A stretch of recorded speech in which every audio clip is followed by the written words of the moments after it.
Most owls rule the branches. This one vanishes into the earth, and outside its door, scattered in the dust, lies something no one expects an owl to use: dung.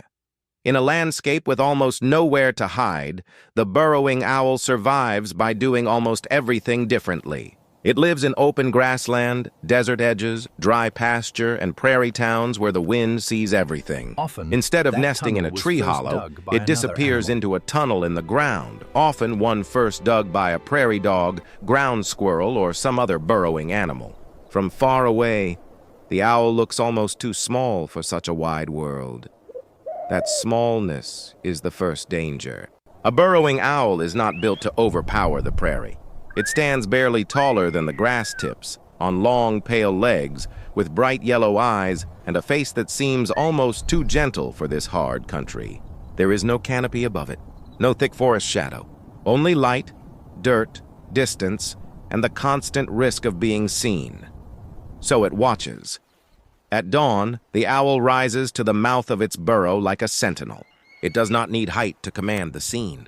It has patience, stillness, timing.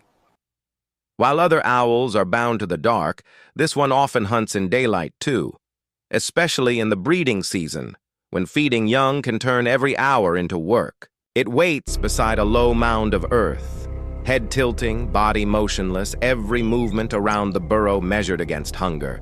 And then the mystery deepens. Around the entrance, there are scraps of dry manure, cow dung, bison dung in some places, bits carried, placed, and left there on purpose. To us, it looks dirty. To an insect, it smells like opportunity. And that changes everything. The dung is not decoration. It is bait. Dung beetles and other insects are drawn to the scent, landing where the owl can see them. A place that looked like a nest becomes a trap. A doorstep becomes a hunting station. The owl does not chase far if it does not have to.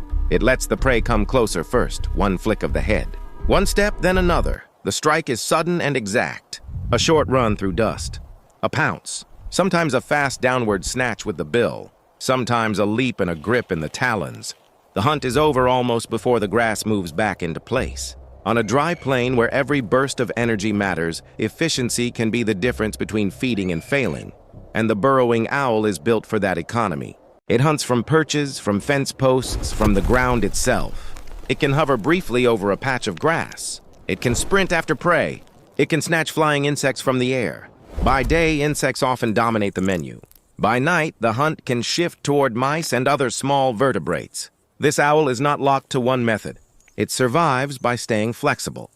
But the dung tells us something more intimate than diet. It tells us where the center of the story is. Down inside the burrow, beyond the bright mouth of the entrance, the real stakes are hidden. Eggs rest in darkness. Later chicks. The female stays low and deep during incubation, while the male brings food. The whole tunnel becomes a shelter, nursery, pantry, and last defense. Every beetle lured to the doorway, every insect caught within a few steps, saves time and risk for the adults above. When the chicks finally appear, they look like fragments of dust brought to life, soft, pale, oversized-eyed. They cluster at the entrance and stare into the wind, learning the world from the safest point they know, the line between underground and open sky. Here, even the mess around the burrow has meaning. This is where food appears. This is where danger appears, too, because this home is exposed. Coyotes roam the grasslands. Snakes slip through the heat. Badgers can dig with brutal speed. Hawks patrol the open air overhead. A burrow protects, but it also anchors the family to one place. They cannot simply vanish into forest cover. If trouble comes, it comes right to the door. So the young have their own defense. From the darkness below, burrowing owl chicks can produce a sound startlingly like the hiss and rattle of a rattlesnake. In a narrow tunnel, where a predator cannot see what waits ahead, that imitation may buy hesitation. And hesitation out here is precious. The owl's strangest habit has tempted people to imagine all kinds of explanations. For years, some thought the dung might hide the scent of eggs from predators. But field experiments pointed more strongly in another direction.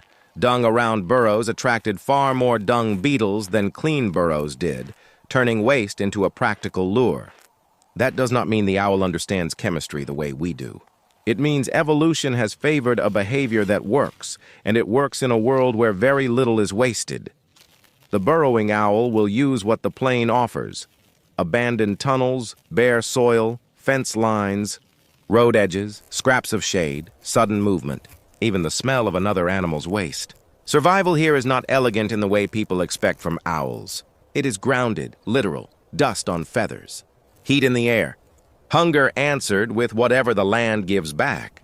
There is a tenderness inside that toughness. Adults stand outside the burrow with a vigilance that feels almost ceremonial. The chicks play, duck, scatter, and return. The opening of the tunnel becomes a stage where life keeps revealing itself in small, watchful acts. A glance upward, a beetle landing, a parent arriving low over the grass. Every tick, every movement, every second matters. Yet this species lives close to the edge in many places. Open habitat disappears. Prairie dog colonies are removed. Burrows collapse or are lost beneath roads, farms, and development. The owl's genius does not make it invincible. Its entire strategy depends on a landscape staying open enough, wild enough, and inhabited enough by other burrowers to keep the underground world alive. By evening, the light softens and the grass burns gold. The owl stands once more at its threshold, half in shadow, half in sun, beside the same unlikely tool that has helped feed it through the day. Nothing about the scene looks grand. No cliffs, no jungle. No antlers, no roar. Just a small hunter, a hole in the earth, and a trick built from patience and smell.